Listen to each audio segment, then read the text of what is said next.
Oo, kamukha lahat, ano? Oo, Or nakita isang ko. biro, o ganun lahat. O, Yung pangit lang. Yung ginanan niya, ma'am. man is. Yung paa. Pati kayo. Kulay eh. Sir.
Pinisan eh. Oo. Talaga. Oo. Talaga. Yung alas ng mukha niya talaga sandet na sandet. Oo.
Amen na magandang umaga po sa bawat isa. Tayo po ba'y masaya? Amen? Tayo po ba'y masaya? Tayo po'y mawit.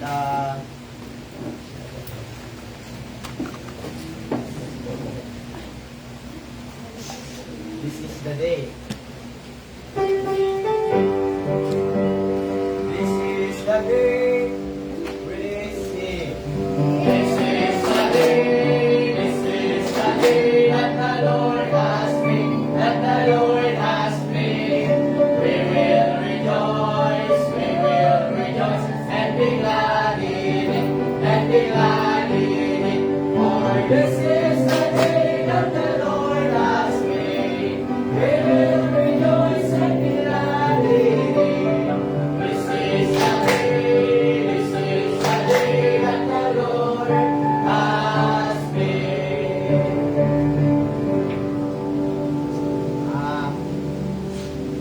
Isaiah 51. Tayo mga bata man. Bata man, receive. Bata man, upang nagbating awan, o mga bayuan, bigas sa balilan, beng, beng, beng, at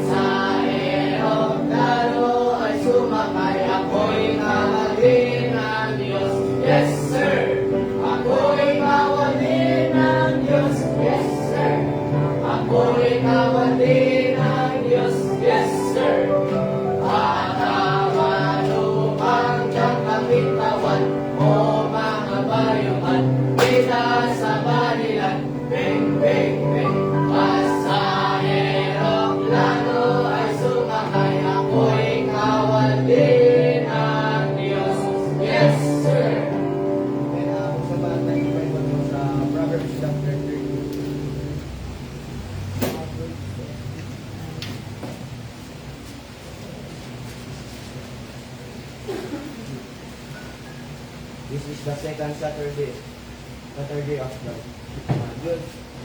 Amen. Amen. Nandiyan na po ba yun? Amen. And basahin niyo po ang verse 1 po, basahin niyo po ang verse 2 hanggang umabot po tayo sa last verse. Verse 1, a wise son heareth his father's action, but a scorner heareth not rebuke. Verse Man shall eat good by the fruit of his mouth, but the soul of the transgressor shall eat violence. He that keepeth his mouth keepeth his life, but he that openeth wide his lips shall have destruction. Verse 4. The soul of the sluggard is silent, and hath nothing, but the soul of the diligent shall be made. Righteous man hateth lying, but the wicked man is loathsome and cometh to shame. Righteousness keepeth him that is upright in the way, but wickedness overthroweth the city. There is the that maketh himself rich, yet not nothing. There is that maketh himself poor, yet not great riches. The ransom of man's life are his riches, but the poor heareth not rebuke. The light of the righteous rejoiceth, but the lamp of the wicked shall be put out. The only by pride cometh contention, but with the well of wise is wisdom. Wealth gotten by vanity shall be diminished, but he that gathereth by labor shall increase. Hope deferred maketh the heart sick, but when the desire cometh, it is a tree of life. Whoso despise the word shall be destroyed, but he that feareth the commandment shall be rewarded. The law of the wise is a fountain of life, to depart from the snares of death. Good understanding giveth favor, but the way of transgressor is hard. Every prudent man dealeth with knowledge, but a fool layeth open his folly. A wicked messenger calleth into mischief, but the faithful ambassadors is help. However, he says to him that refuses instruction, but he that regardeth reproof shall be honored. The desire of accomplished is sweet to the soul, but it is rumination to fools to depart from evil. He that walketh in wise men shall be wise, but complaining the fool shall be destroyed. Even persuade sinner, but to the righteous good shall be repaid. The good man giveth an inheritance to his children's children, and the wealth of the sinner is laid up for the just. Much food is not seen that the tillage of the poor, but there is that destroyed for want of judgment. He that despaireth his rod hateth his son, and he that loveth him is that him he bites. Last verse, ready to read. The righteous eateth to the satisfying of his soul, but the belly of the wicked shall want.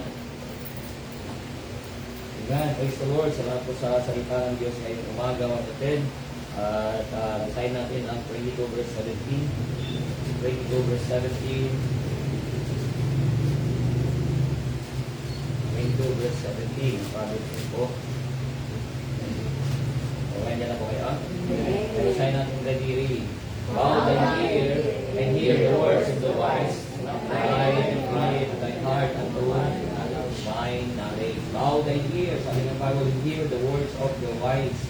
Kung may umaga, pag-aralan natin the words of the wise or the words of the soul winner or the speech. Pananalitan. Isang pag-aakay ng kaluluwa. Ngayon, nalaging nagilang Diyos, salamat po ngayong umaga sa blessing po Panginoon for a good night rest. Salamat po Panginoon sa kaluluwa pong tagumpay ng ngayon pong evangelistic meeting. Kahapon po Panginoon sa lugar po ng Sulana, lahat po sa mga kaluluwang naligtas, mga nagpahayag na kanilang pagtanggap po sa iyo sa sariling kalapalitan. So, blessed po ngayong umaga, kami po ng devotion, ihanda kami po Panginoon sa amin pong gagampanan na pag-aakay ng kaluluwa, mag-imbita po Panginoon, papalo ka po Panginoon. Tulungan sa bawat isa, salamat po sa biyaya sa pangalan ng Panginoon Jesus.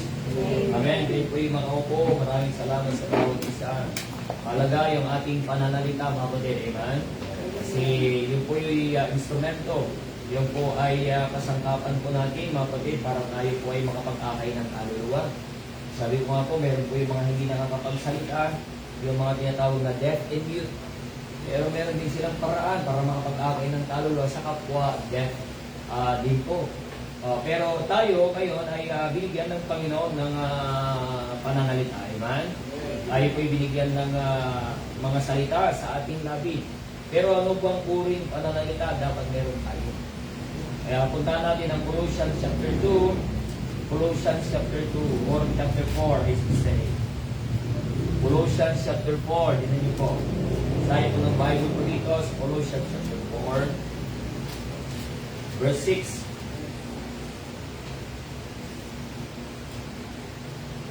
Yan na kaya? Okay, ready? Basa. That your speech be always with grace, seasoned with salt, that ye may know how ye ought to answer everyone. So they speaks of a soul winner. Ang pananalita ng isang soul winner. Mahalaga yung ating pong pananalita. Mahalaga po yung ating pong kakayahang magsalita. Okay? Kaya mahalaga kung ano po yung sinasalita natin. Okay? Sa bagay doon natin inaakay ang tao. Kaya sabi ko, lalo kayo mga boys, dapat maliwanag kayo magsalita. Huwag uunahan ng mga labi nyo ang inyong pong mga pag-iisip. Dahil pag nagbabasa kayo, ano ba madaliin? Kung hindi nyo naman kayang madaliin. Oo. Yung at least nauunawaan. Yung sabi ng Bible yaan, let your speech, may iba't ibang klaseng pananalita. Okay? Kaya may salitang balbal, may salitang kanto, may salitang kabaklaan, di ba? May mga salitang kabaklaan. Diba? O baka mamaya, yun pa ang gagamitin natin, mga salitang kabaklaan, di ba? Ay, medyo nagis ko yan. Ay, nagis ko po. I can learn. Diba? Diba? May salitang bakla, may salitang mga homosexual kayo. Upang i-identify nila ang kanilang sarili. Oo. Yung po yung identification nila ngayon upang kilalanin sila na sila ay nasa homosexual o sila ay nasa LGBTQ, RSTUVWXYZ. Diba? Huwag din nila alam kung bukat ano naman ang Bible nila. Guguri ka muna lahat. Okay?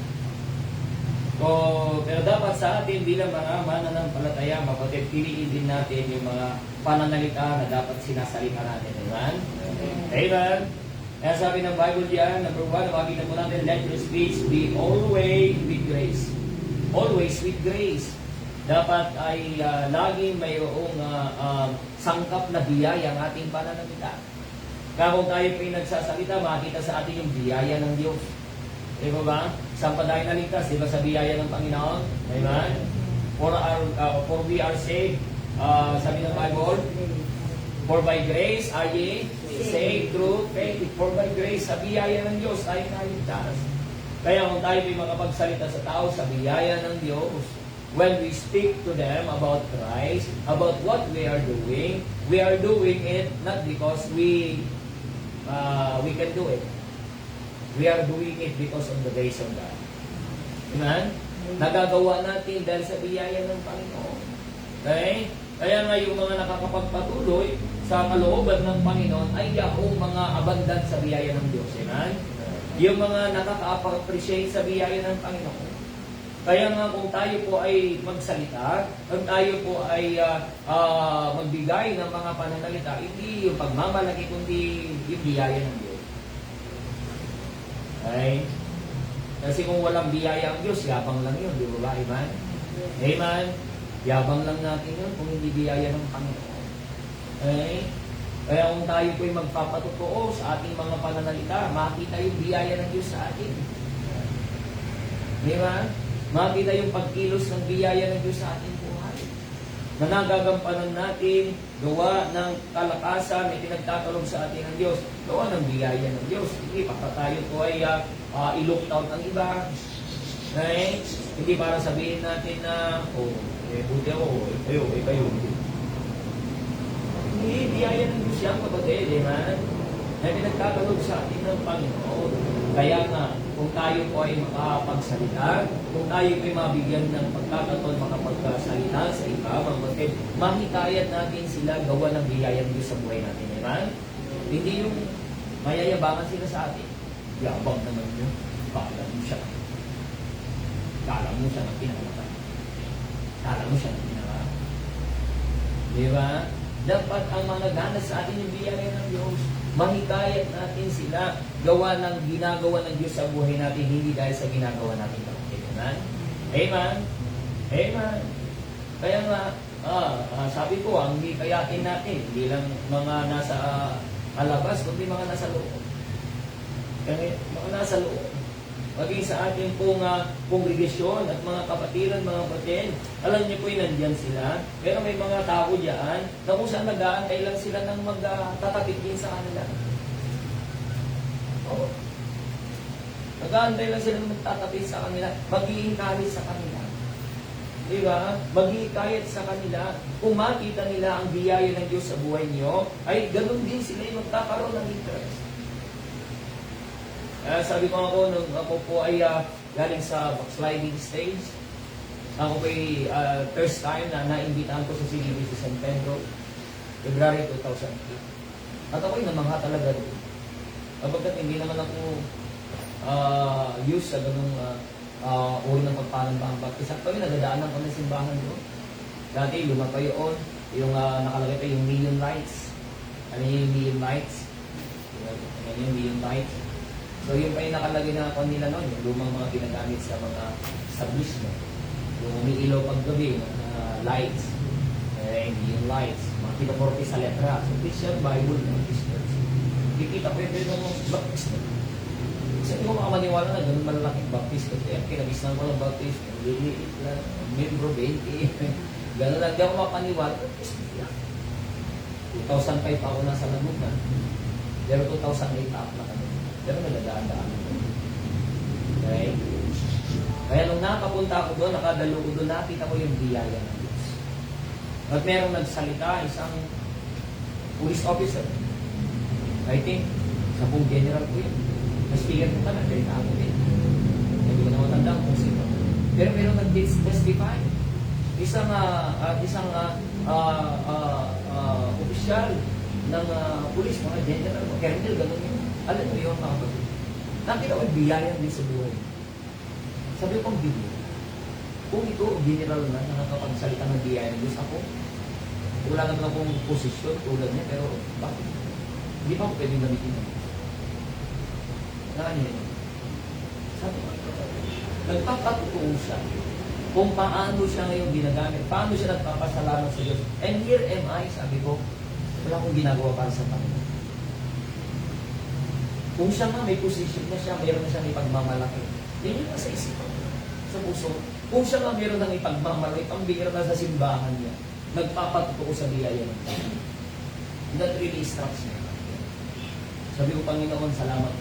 Okay natagpuan niyo, hindi na ako dito.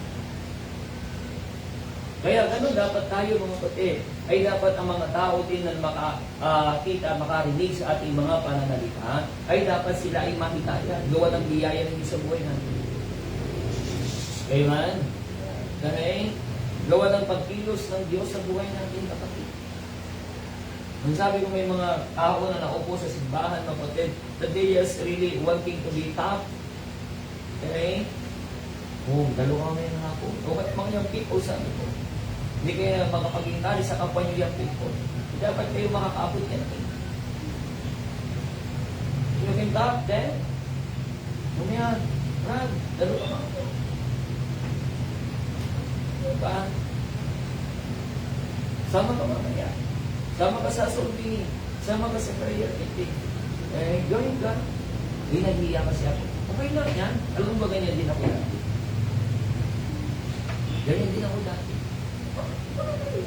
Tama ka lang. Hindi ko kasi alam yan. Okay lang yan. Ako din dati hindi ko alam. Para matutupan mo sa ka.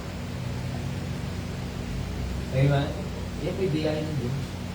Mga kapatid, na dapat marinig nila at maramdaman nila sa buhay natin bilang mga soul winner, bilang mga tinuruan ng Panginoon na mag-akay ng kaluluwa mga kapatid. Okay? Kung paano yung biyaya ng Diyos para sa atin ay magkaloob ng kaligtasan, ay ganoon din yung biyaya ng mga pananalita sa ating mga labi ay magdaloy, mga kapatid, na marinig at maramdaman ang ating mga kapatid at ganoon din, higit lalo ang mga taong nasa labas. Amen? Okay? We need to live them by grace. Not by our mind. Not by our pride, but by grace. Kung may maakay ka sa Panginoon, mga kapatid, biyaya yung Diyos. It's not us.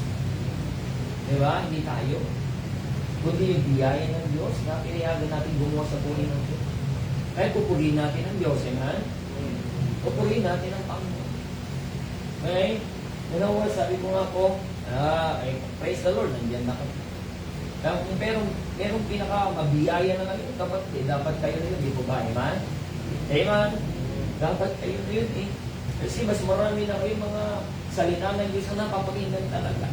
Na kung saan nakaupo kayo diyan at focus kayo nakakarinig ng salita ng Diyos.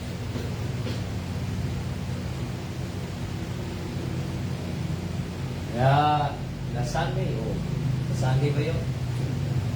Last Sunday, o the other Sunday, from ng, last Sunday, with spreadsheet. Nakakayo mga iba, pupunta sila. May bidang program, mapatay na sila inaakakay. Inakakaganda yung ikaw mismo gamitin ng Panginoon. Kung meron tayong fellowship mamaya sa ay mas maganda makasama. O meron tayong DYF mamaya sama ka. Okay? Meron tayong DYF mamaya sama ka. Nakapaganda na dapat tayo ay nasa gawain ng Panginoon. And those, sabi ng Bible, always with grace, that our speech, ibig sabihin our ating pananalita, kapatid, be always with grace, sabi ng Bible, lagi. Kung mapapakinggan tayo, bigatan, di ba? Hindi or, kumusta naman ang ginagawa? Ang ginagawa sulit ng pwede-pwede. Anong ginagawa niyo sa sorbihin? Dito, dito. Sama-sama ako eh. Huwag mo ini. Ano naman mo? Pagkakapagkakay pagdato. Okay? Kaya, kapatid, nilagay tayo ng Diyos, gawa ng kanyang biyaya sa ating buong buhay. Kaya dapat ganun din yung kanyang biyaya na nananalaytay sa atin, ay managana sa atin, at atin pong mailipat sa ilaman o maibahagi sa ilaman. Mailipat kasi nananatili sa atin yung biyaya ng Diyos, kapatid. Amen? That must be our speech. That must be our words, mga kapatid, bilang mga nag-aakay ng talo. Kaya pupunta tayo sa mga tao. Bakit? Gawa ng biyaya ng Diyos. Amen? Biyaya ng Diyos. Hindi man natin naunawaan dati ang biyaya ng Diyos. Di po ba, amen? Nung save tayo nasasabi man natin, kumusta ka? Ay, sa biyaya ng Diyos. Dati di man natin alam yan. Ang sabihin lang natin, sinerte lang ba? Swerte-swerte lang ba? Di ba? Pero ngayon, naunawaan natin yung biyaya ng Diyos. Yung pagpilot sa atin, hindi man tayo karapat dapat, ginagamit tayo ng Diyos. And that is grace, amen? And that is grace. We are not worthy, but God is using us for His glory. Okay? So number 1, sabi ng Bible, always with grace. Our speech must be always with grace. People must hear the grace of God from us, mga kapatid. Number 2, sabi ng Bible dyan, bilisan natin na rin, 4:6, read that. Colossians ulit. With grace, seasoned with salt. Seasoned with salt. Seasoned with salt. Dapat maalat ka, amen? Pero mas maganda na talaga maalat kasi maasim, amen? Amen? Okay? Seasoned with salt. Ibig sabihin yan, mga kapatid, ang ating pong mga pananalita ay nagbibigay ng buhay. Amen? Kasi bakit? Ano bang gamit ng salt? Di ba it preserves life? Tama, amen? It preserves, it gives what? Longevity. Okay? Para ang isang bagay ay ma-preserve, mapatagal ang kanyang buhay. Kaya ang ating pananalita dapat seasoned with salt. Ano sabi ng Matthew 5:13? Tignan niyo po. Ano sabi ng Matthew chapter 5 verse 13? Matthew chapter 5 verse 13.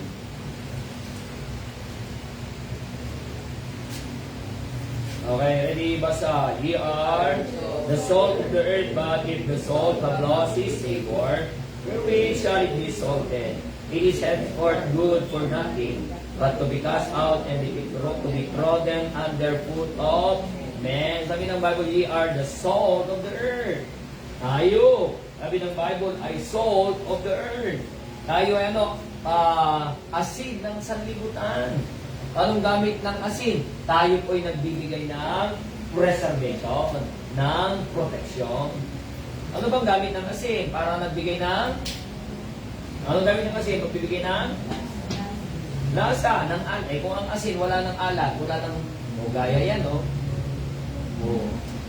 Doon sa kabila, may patayan niya sa kabila ulit, no? Kita ko dyan eh. Pero hindi pa naman yan nililibing kasi parang naggagawa pa lang sila. O. You see, sabi ng Bible, pero pag ang isang salt, ang asin mo, luluto ka, 1 kilo nang nailagay mo, ay wala pang kalasa-lasa. Anong kwenta nun? Anong gagawin mo sa asin? Tatago ka? Sabi ng Bible, tinatapon at pinakapakapakan na lang ng tao. Na ibig sabihin niya, kung ang buhay natin, tanda natin wala ng alat. Wala ng silbi. Wala ng silbi. Okay? Kaya dapat may alat ang buhay natin. May alat ang ating mga pananalita. Hindi dahil maalat tayo magsalita, kundi bagkus may lasa ang ating pananalita, kapatid. Nagbibigay ito ng buhay sa iba. We are the salt of the earth because that's why we need to because we are seasoned with salt. Seasoned with salt. Ano yung seasoned with salt? Ikaw ay may babad sa salt. Ikaw ay anong tawag na marinate, yo? Siyempre, pag na-marinate yan mga batid sa asin, anong lasa niya? Di ba? Amen?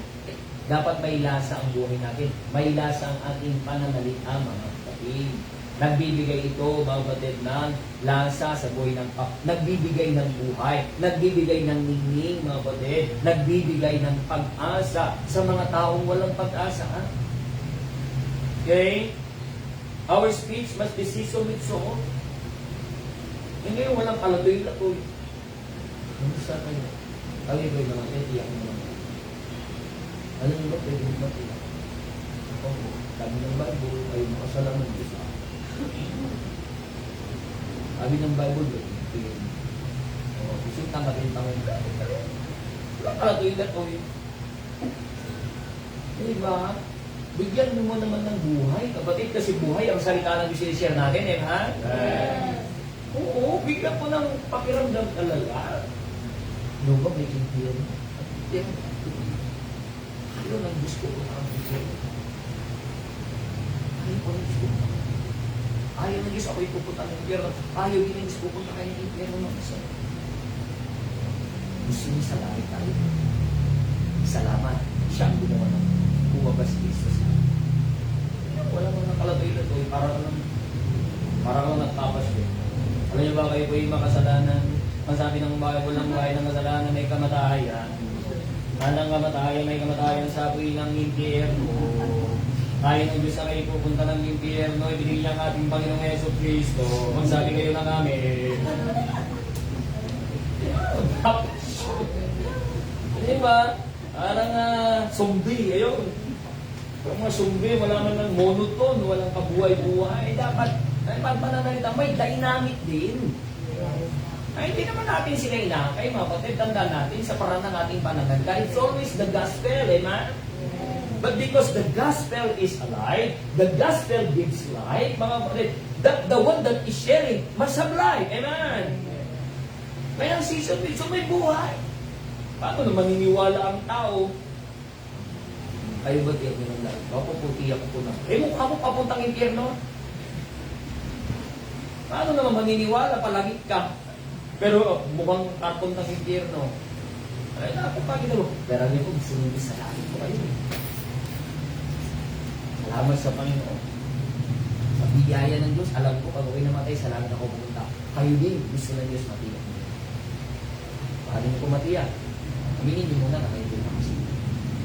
Aminin niyo po ng bahay ng kasalanan niyo. Tanggapin niyo po si Cristo. Kung paano ko hindi tinanggap, ay parehas sa Panginoon niyo. Kapatid, hindi yung para ka lang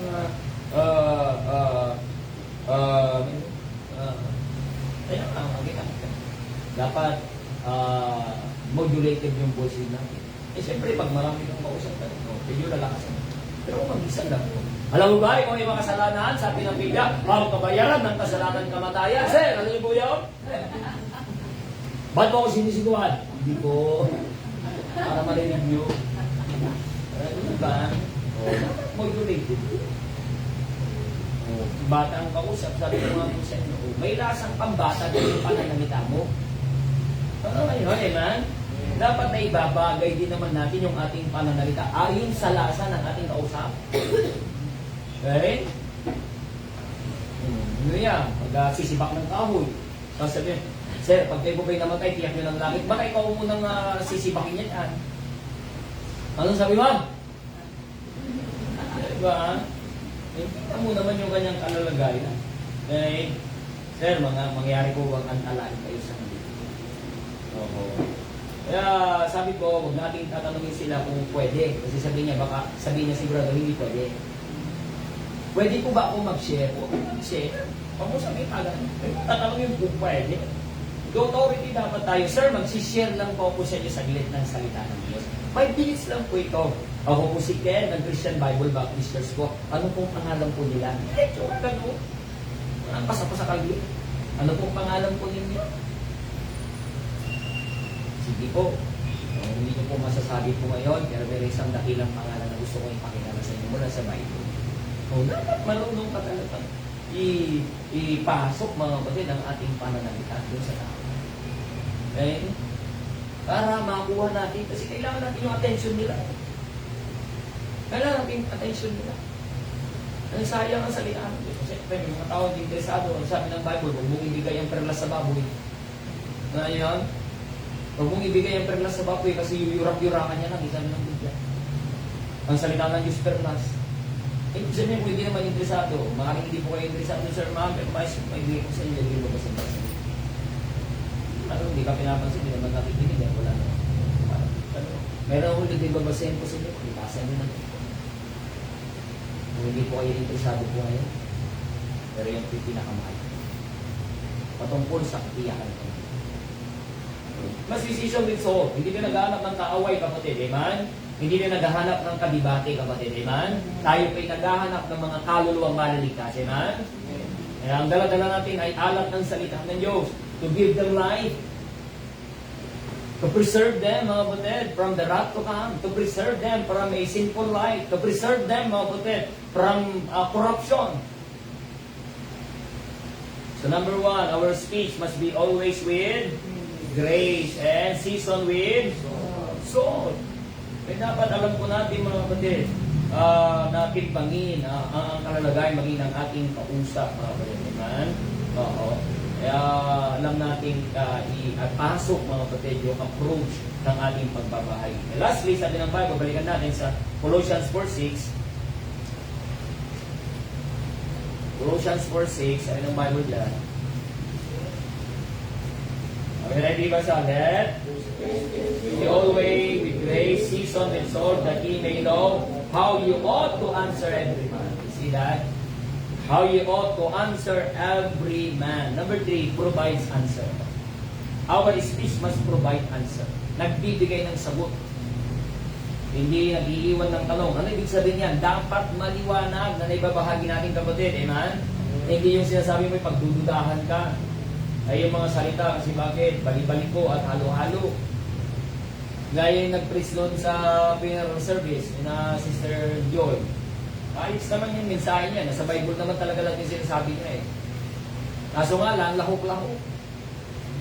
Karot pa rito, galing na sa langit. Mamamaya, bababa na naman siya. Punta ng rapture, punta ng gayron. Mamaya, hindi niya alam kung ano yung pinupunterian niya sa itinuturo niya. Napanood ko yung live, ewan kong baptist, yung sabi na baptist. Napanood ko yung live ng nung kahapon, funeral service ulit, bago ulit. Yung live ng kapatid niya, Sister Joy, sinar niya si Sister Joy, sinar niya yung kanila, pero sa akin, yung sinar niya. Para ng mga, okay, nakakita ko, sinar niya, pero, alam niyo, makita ko yung mga tao hindi nakikinig. Hindi nakikinig. Okay, ilang piraso lang nakapul pero hindi nakikinig. Salita lang ng salita yung pastor ko. Alam, sayang yung pananalita ko hindi ko lang nakikinig eh. Kaya nga, I always go to the people, mga kapatid. Pag hindi sila nakikinig, I want to get their attention. Ayaw mo kasi nakaupo sila, hindi sila nakikinig. Nagawa ko lalapit ako sa kanila to get their attention. Okay? Yung iba, nagsasalita lang. Ano ko? Sasalita lang ganun. Pero wala nakikita. Halos wala nakikita. Walang nakikita. Kaya anong papapaginabangan ng tao pag hindi nakinig? Tama, amen? Amen. Kaya our speech must provide answer. Sabi ng Bible, mga kapatid, 2 Timothy, niya. Eh, dapat tayo nag-aaral eh. 2 Timothy chapter 2, verse 2. Sabi ng Bible sa Timothy chapter 2, verse 15, ready read, study, pursue thyself, approve unto God a workman that needed not to be ashamed, rightly dividing the word of truth. You see that? Sabi ng Bible, that we need to study. Kaya kailangan nating mag-aral upang tayo po'y maging approved sa harapan ng Diyos. A workman that needed to be ashamed. Hindi mo'y kinakahiya ang iyong pananampalataya. Alam mo ang iyong pananampalataya. Amen? Dapat meron tayong expert talaga. Expert natin yung gospel eh. Hindi ka basta-basta matitinan. Kung gaya yung si Kurt, yung bisita nila sa bahay nila, sabi ko, huwag mo na lang kausapin. Kasi bakit? Kung hindi mo rin lang alam mo sasabihin mo, huwag mo lang kausapin. Nakamamaya, kung mamadaya. Iwan kahit anong sasabihin nila, huwag tayo mapingkanin eh. Kaya ano bang sabi nila, kukuha may nagsasabi nila wala sa Bible. Sabi nyo, alam nyo po, kahit ano po sinasabi nyo, malaki kaibahan natin. Ako saved, langit ako pupunta kayo, hindi. Huwag ka mabiganin. Bakit ka mabibiganin sa kanila? Ano sasabihin nila? O gaya yung kay Ate Jepa, anak ng Jerusalem. Kaya po ngayon, kahit anak pa ng tumigraw, anak pa ng ano yan, ang pinakapamuna ay alam mo, tiyak po pag namatay ka sa langit ka pupunta. Sabi, baptist daw siya. Dati, hindi baptist. Walang ganun na baptist dati. Walang kong ganun siya. Ang tunay na baptist, mamamatay yung baptist hanggang namatay. Tangka kasi bro. They want to deceive you, they just want to twist you. Manindigan ka, save ka, anak ka ng Diyos eh. Okay? Kung hindi mo kayang sagutin yung kanilang rabi mo lang sa kanila. Alam niyo sir, pinakakaibahan natin, ito na lang po. Pag namatay kayo, tiyak nyo na po bang langit o hindi ba? Eh ako tiyak ko. Kahit ano pang alam niyo po, ako tiyak ko na langit ako pupunta. Sinong lugi sa akin? Kayo po, kasi hindi yung tiyak eh. Kaya ako tiyak ko. Eh ano ngayon, kung alam niyo po yan, basta ako sigurado ko sa langit ako pupunta. Eh kung hindi mo kaya panindigan yan, di ba mo nakausapin? Oo, manaya ka. Sabi ng Bible, study ka dapat mag-aaral kayo. Kung minsan sinabi nilang ganito, madadaya ka, madadala ka. You must be the one providing answer. Amen? Amen? Dapat tayong nagpo-provide ng answer. 1 Peter chapter 3. 1 Peter chapter 3. Sabi ng Bible, verse 15. But sanctify the Lord God in your heart. See that? Sanctify mo ang Diyos sa inyong puso. Kaya dapat nga mga kapatid, set apart natin, ilagay natin ang Diyos sa ating mga puso and be always to give an answer to every man that asketh you a reason of the hope that is in you with meekness and fear. Dapat ready ka. Okay? Sabi mo sa kanila, meron sila mga out of this world na turo. Alam niyo po, hindi ko man natutunan pa po yan. Pero yung pinakamahalaga po kasi, dapat alam natin pag tayo namatay sa langit tayo pupunta. Kahit alam niyo po yan at hindi ko po alam, isang bagay po ang pinakamahalagang dapat na malaman natin. Dapat tiyak natin sa langit tayo pupunta pag tayo pupunta. Amen? Eh dapat bakit kayo baptist? Alam mo sa inyo. Bakit ka baptist? Alam mo bang sagot mo? Natanong ka, bakit ka baptist? Kaya ngayon, nag-aralan natin sa Sunday School, the Baptist Church got established. Di ba? Okay? Na isa lang, in-establish, tinatag ng Panginoon Simbahan, Baptist Church, amen? Kaya mang na lang din talaga ang alis mga batid sa katuruan ng Baptist eh. Tapos sasabihin na, ako'y Baptist, dati. No, you've never been a Baptist. Ikaw ay nakihalubilo lang. Nakisampid lang. Because a true Baptist will die as a Baptist. Amen? Will die as a Baptist.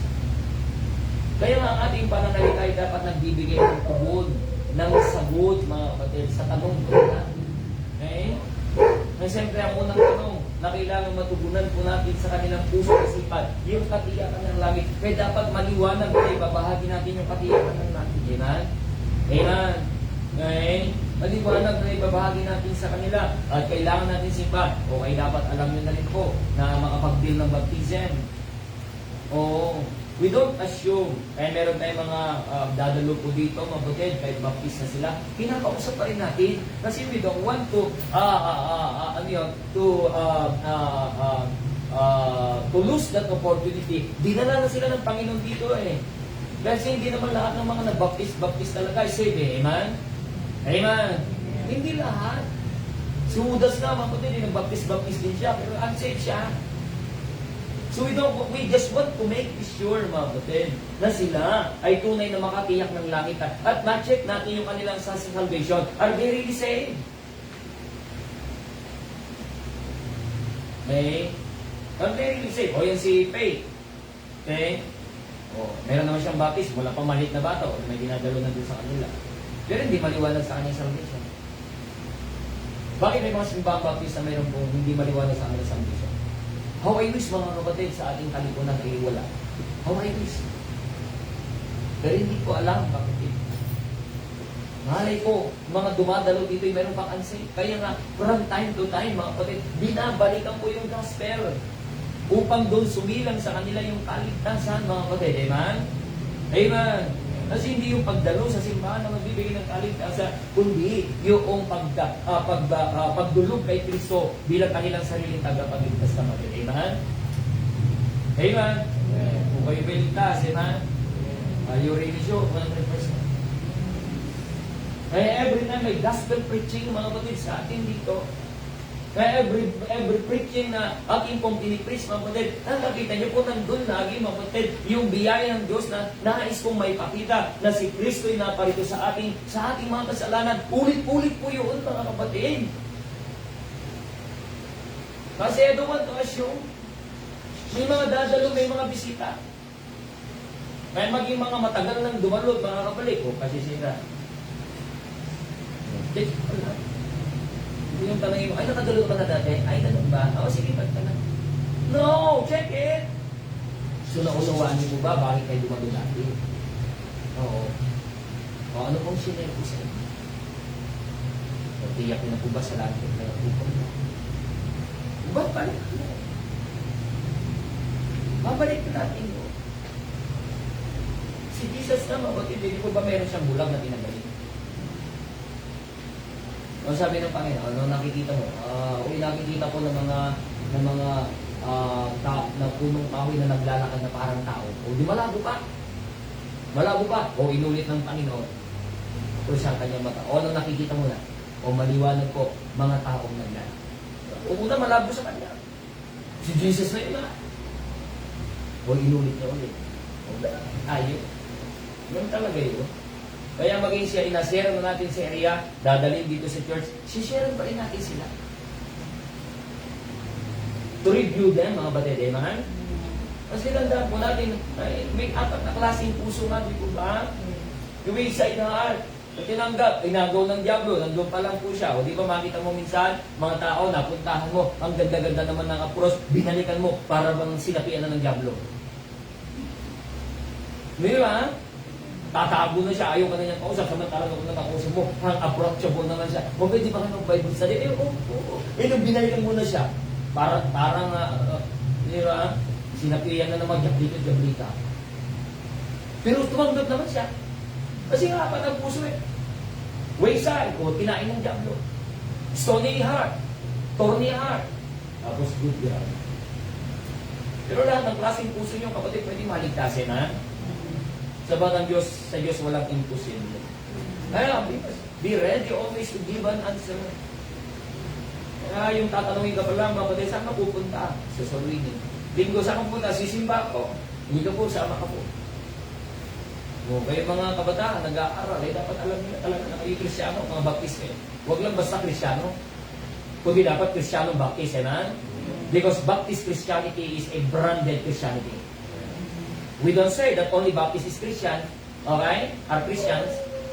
Hindi natin sinasabi na ang mga Baptist lang ang Kristiyano. May mga Kristiyano rin mga iba yan. Lahat ng tumanggap, Kristiyano. Mga born again church, evangelical church, Pentecostal church, Catholic nga, meron din dyan mga save eh. Mga na-share na natin, di ba ba, iba? Totoong tumanggap. But to become a Baptist is another thing. Amen? It is another thing. Because it is a branded Christianity. We need to show our brand. Okay? Sa mga tao na napapahamak mga kapatid. May pakita natin, we must be always ready to give an answer.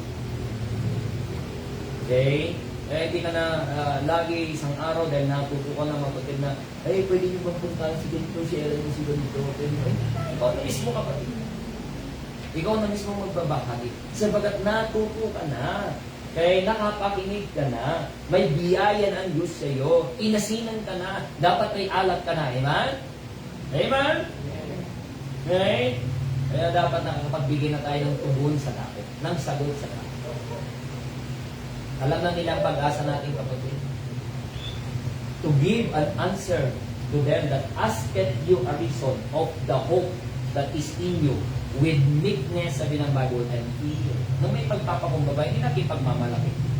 Alam mo, pupunta ka ng impyerno, buti nga sa'yo. Maulangit ako. Okay? Kaya ba pagpapakumbaba? Pupuntahan natin ang tao. Madalas na pupuntahan natin mga tao. Hindi ko ba, mga payak ang buhay. Mga taong, minsan yung mga mayayaman, di ba? Minsan, hirap natin silang mapasok. Hirap natin silang masyera. May ganun talaga eh. Pero ganun pa man, mga kapatid, ibig sabihin na iiwasan na natin sila. May time kaya. Naglay natin, mga kapatid, ang nakakatural ng salita ng Diyos. Huwag kang ma-intimidate. Ano ba, engineer ako? Oo, wala pong problema po. So, salamat po. Meron pong pinakadapilang engineer o walang iba kong disipis. At gusto niya, makontrol na natin. Makausap natin. Okay? Tayo po yung kailangan po natin. Gusto mo sa bibig? Muna din si Gawad. Kaya yung kailangan po. Ang musan. Musan yung aso. Okay. Kaya yung po kailangan po natin mga kapatid. Okay? That our life must be hid with the grace of God. Sa biyaya po ng tulong ng biyaya po ng Diyos sa buhay. Amen? So, tayo po ipupunta sa area, mga kapatid, amen? Ang dala-dala natin ay ang salita ng Diyos, amen? Yan dapat ang mamutawi sa ating labi, amen? Amen? Are you blessed, amen? So, doon tayo ulit, balik tayo sa area, mga kapatid, ngayong umaga. Salamat po sa mga kapatid na nakatune in. At join din po kayo sa ating pong soul winning. And let's have a great Sunday service tomorrow. Bukas ay ating Filipino Heritage Sunday, amen? Tayo po ay naka-Pilipiniana na. Oo. We must appreciate the heritage of our Filipino privileges. Not the Filipino culture, but the Filipino privileges from God. No? Sa patigilan ng kultura nating Pilipino ay makadiyos, mga kapatid, amen? Hindi lahat. Ang kultura ng Pilipino ay makadiyos. Pero salamat, isang bagay po, mga kapatid, na pinapasalamatan natin sa Diyos, malaya tayo na nakakapangaral ng salita ng Diyos sa ating bansang Pilipinas. Amen? So that's the greatest thing, mga kapatid, na biyaya ng Diyos sa buhay natin, mga kapatid. Salamat po sa mga nakatune in. God bless po sa inyo. Sister Grace, Sister Denise, Gina Bayangan. Hindi po siya masyado kilala, pero lagi po siya nakatune in sa atin. Si Brother Tirso, si Sister Rio, si Ma'am Mapi, Sister Joyce, Patolos, Maricel. Good morning po sa bawat isa po sa inyo. And let's be excited tomorrow for our tomorrow service and our frontliners meeting mamaya. Amen? Sige tayo po magsitayo, tayo po manalangin. Dakilang Diyos, salamat po ngayong umaga. Muli sa blessing na tinagdala po sa amin. Salamat po Panginoon Lord sa pagpapala ng inyong pong salita namin pong napag-aaralan. I-bless niyo po, Panginoon Lord, ang amin pong soul winning, visitation, follow-up. At kayo po manguna po, Panginoon, sa amin. Kagaya kayo po, Panginoon, si Ma'am Dayani po yung pagpanang kamay, bigyan po siya ng kagalingan po, Panginoon Lord. At kaluban niyo kayo po ng mga prospects, mga bisita sa araw ng bukas po sa mga tao na amin po makakausap patungkol sa inyo pong ebanghelyo at maging sa mga ipapalo up po, Panginoon, ngayong umaga. Sa bawat area po, Panginoon, sa north, sa west, sa south, at po sa east areas. Salamat po sa inyo pong kilos, patuloy sa amin, at sa inyo pong biyaya. Matawag po sa pagkukulang pagkakasala. Mahal po namin kayo. Lahat kayo dalangin po namin hiling na may pasasalamat sa pangalan ng Panginoon Jesus. Amen. Amen. O, mga isalpi mo na tayo. 1, 2, 3. Ano sabi ni Kagawan? Sasakyan daw po. Aray.